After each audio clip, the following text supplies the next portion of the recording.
Sveiki. Ačiū Jums visiems už laikus, komentarus, už donatus, už širdeles, už gražius komentarus. Ačiū labai. Pasižiūrim šiandien, ką parodys kortos. Tiesiog. Ką parodys kortos. Žiūrėsit, save atpažinsit ar ne. Ką parodys kortos mums šiandien.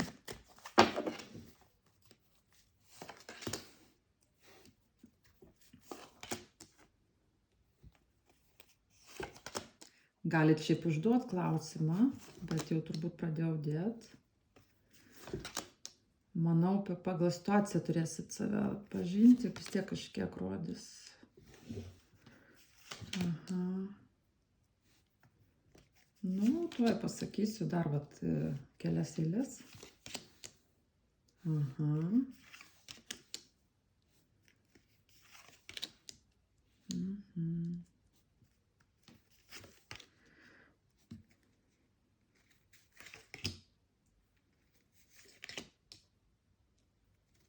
Mhm.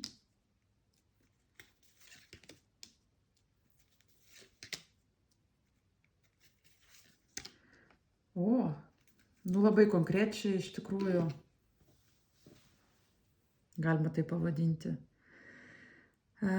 Man rodo moterį, ko gero, jinai bus arba žemės stichijos, arba ištekėjusi moteris, ta prasme, kuri moka rūpintis buitim, labai gerai elgiasi su finansais, žodžiu, jinai tiek su menkais gali išgyventi finansais ir pakankamai gerai gyvena. Žodžiu, tokia moka uždirbti pinigėlį, žemiška labai ir pragmatiška, taip galima pavadinti. Tai kažkaip taip moterį aš matau. Ir čia turbūt rodo jos tą gyvenimą, sakykime, ir artimiausių metų, kur link eina viskas, aš taip suprantu. Žodžiu, čia buvo persikraustimas dėl finansinios labai krizės, gal tolima kažkokia kelionė, tiesiog ar važiavimas kažkur. Arba dėl tos krizės jūs negalėjote, kaip pasakyti, kažkaip važiuoti kažkur, bet esmė ta, kad jau krenta darbas, jums viskas tvarkoja, tai jeigu to neįvyko, tai bus. Ir man rodo tokią situaciją, kad labai nestabilis buvo, aišku, finansuose, bet nestabili situacija čia ir su vyru yra. Tai jisai kaip ir šeimos narys, ar čia buvęs vyras, aš nežinau. Nes kaip jisai ir eina, kaip giminės medis, visa kita, suprantat. Ir aš taip galvoju, kad jūs, jeigu, tarkim, oficialiai ir nesat išsiskyrę, bet kažkaip jūs, ar jisai čia išvažiavęs buvo, žodžiu, prarado finansus, ar dėl finansų išvažiavo, nes kaip ir vienišo žmogaus rodo. Kaip kam, ne?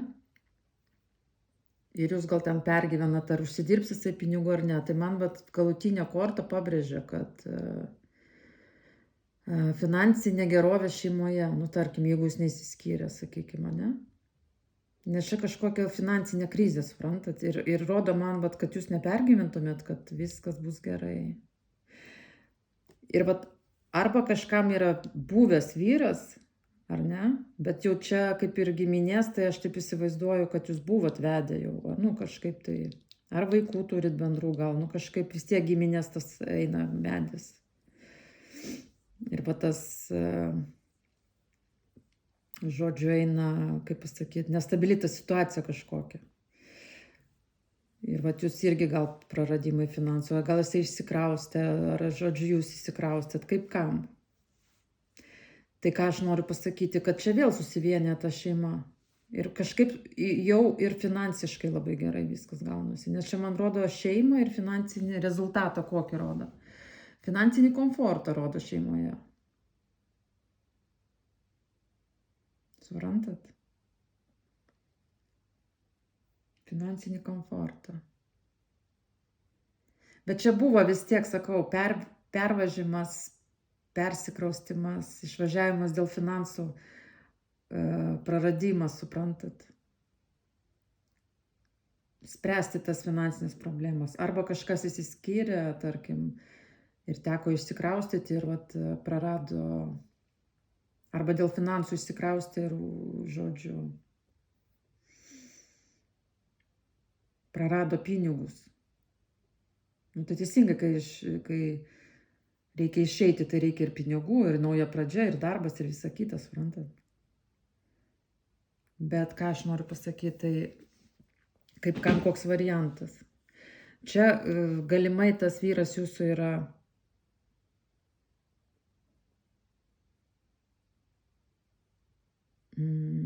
tas buvęs, ane, vyras. Gali būti vandens stichijos arba oro.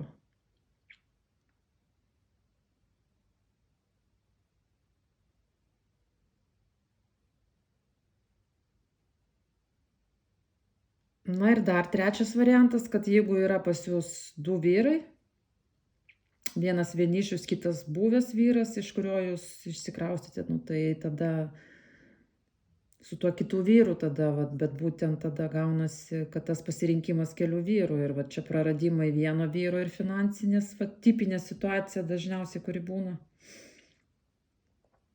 Praradimai vieno vyro, kaip ir, nu, jau su kuria buvo bendras gyvenimas, ten gal bendri vaikai ir panašiai, ir sukūrimas tada naujos šeimos. Bet aš kažkaip galvoju, linkus manyti, kad čia tiesiog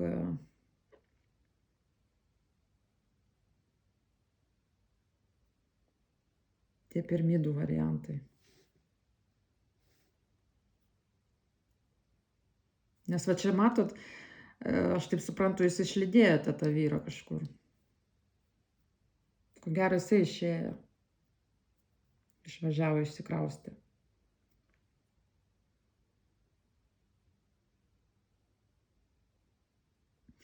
Ir po tos pauzės jisai tik pagrįžta kaip mylimas vyras ir pas jūs gal užsidirba pinigų, nežinau.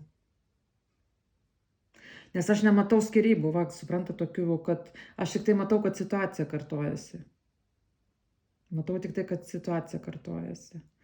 Nu tai žodžiu, tai jeigu jūs galvojat, kaip ten pasiseks ar nepasiseks, tai labai gerai bus. Bus šeima, žodžiu, suvienė šeima ir bus finansinis komfortas. Nes monetų karalienė labai tai yra svarbu. Nu, tai žiūrėkit pagal savo tą situaciją. Čia kaip ir du vyrai krenta, bet aš manyčiau, kad čia labiau rodo buvusi. Nu, tipo, kažkaip atstumas, va, tas kraustimas jis yra. Ir aš kaip ir matau, kad jūs jį išlydėjot labiau, gal sakyčiau. Nu, bet tiks, aišku, bendram būrime, jeigu ir jūs išėjote ten dėl darbų ir taip toliau. Bet monetų karalienė dažniausiai jinai jau ir taip yra stabili, tai manau, jeigu jinai ir skiriasi, jinai tai padaro, kad vyras išeina. Nes jinai labai moka savo komfortą palaikyti, sakau, net su minimaliai. Su minimaliom pajamom jinai gali kažkaip vis tiek apgalvoti, išgyventi kažkas, nu, tipo. Vat jeigu jūsų vyras taurių karalius, tai jisai, aišku, jis labai emocionalus ir jisai, ta prasme, linkęs į nestabilumą, kartais neprotų galvoja, jūs čia priešingybės. Jis tokia žemiška, apgalvojanti, o jisai emociškas. Ir vat gali būti, kad čia ta krizė tokia yra, suprantat. Bet sakau, pas ką du vyrai, nu tai vienas buvęs, tipo kaip ir lieka vienas, jūs su juo atsisveikinat, o persikrausto tada, nu atsisveikinat, gal kažką prarandat ir persikrausto tada pas tą kitą mylimą vyrą, su kurio buvo pauzė ir sukūrėt šeimą, finansinę gerovę. Dabar klausykit, paklausim, kada čia tas bus. Bet kokiu atveju rezultate man eina ne tai, kad tipo jausmai labiau, čia eina vis tiek finansai, žinokit. Čia labai svarbu šitai moteriai, tai yra, kadangi buvo kažkokia problemos buvo. Ir va man rezultate įrodo tą atsakymą, kad šeima, kur su finansais viskas gerai. Sąjunga, suprantat. Finansinis komfortas. Nurodo, ilgokai teks palaukti kaip ir. Tolimoje ateityje. Nu, bet gerai, šiais metais. Matyt, kai ką, matote, apibendrinti negali. Nu, žodžiu.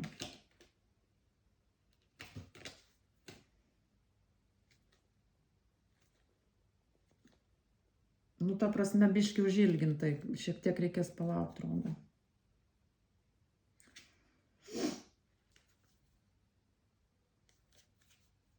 Gal reikės palaukti, ta prasme, to stabilumo tokio jau, kur jau ten finansinis tas komfortas jau visam gyvenimui, žinot. Tiesiog.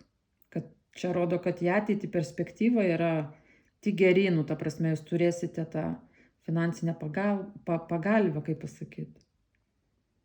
Čia labai stabilu, suprantat? Taip, kad pasaulis neiškrito, bet man rodo kraustimas į kažkokį. Pasaulis turiu omeny, kad neiškrito, tai sakyčiau užsienis, bet čia nebūtinai. Tai va. Žodžiu, pas ką yra problemos tokios, tai nepergyvenkit, rezultatas va, teigiamas. Šeima ir finansinė gerovė įrodo, kad, nu, vos ne visam gyvenimui, ta prasme, tas stabilumas ateis jau. Per va šitas permainas, aš taip suprantu, čia toksai kaip ir kertinis, nors čia tokio labai wow įvykio nėra, bet matyt jau stabilizuosis iki galo viskas, nes va darbas krenta.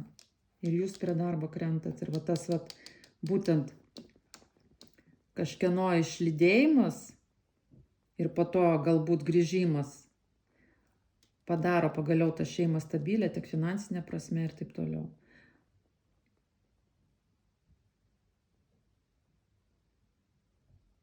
Tai va, arba jūs išlydit vieną su visam vyrą ir ateina tas kitas, bet čia vis tiek situacija kartojasi, po pauzės jūs tada abudu pažįstat.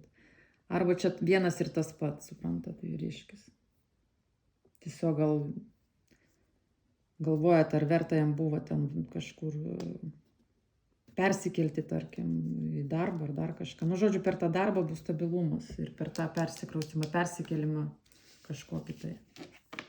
Bet čia aš nematau, kad į namus konkrečiai, čia kaip kam. Čia gali būti, pavyzdžiui, persikrausto į kitą vietą, kitą miestą, ten darbas, kitas, ten jūs kartu kraustotės, pavyzdžiui, vėliau persikraustot, nu, tipo. Bet aš taip suprantu, kad čia, sakau, tarp jūsų pauzės to vyro yra, su kuriuo va ta va stabilumas tas šeima ir finansinė gerovė. Po krizės, finansinės, čia labiau eina finansinė prasme, ne meilės. Nu, kažkaip taip, žinokit.